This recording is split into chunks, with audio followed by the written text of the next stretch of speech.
everyone. We are here at Palm Beach for Christ, men doing life better together, and we talked about vulnerability today and how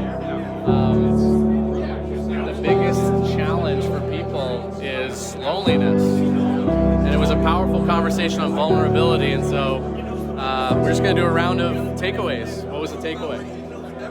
I feel like vulnerability gives you a way to express yourself, to be able to be seen, and have that connection with God, and He'll be there for you.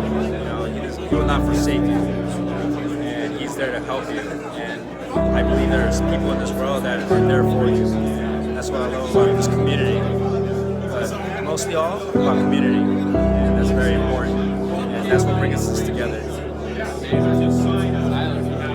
Hey, I'm Tyler.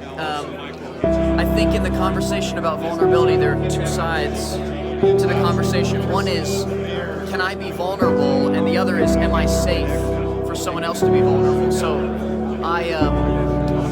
in reflecting about the idea of being a safe person, I love the idea of pulling for more through questions and listening before speaking. So that's kind of come into my mind. What does it mean to be a safe person so that others can be vulnerable with me?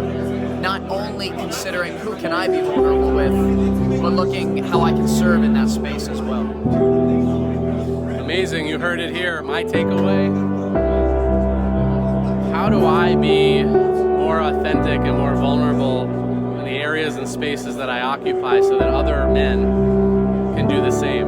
Because I believe when we, the definition was woundable. Like, are we woundable? Do we put ourselves in places and positions where we allow vulnerability? And when we demonstrate it, every time I've demonstrated vulnerability, maybe even just making this video, is an opportunity for somebody else to be inspired to be vulnerable. What if we had a vulnerability ripple effect? How do you feel about a vulnerability ripple effect? Sounds good to me. Absolutely. That's what brings us together. All right, we are rippling across the world.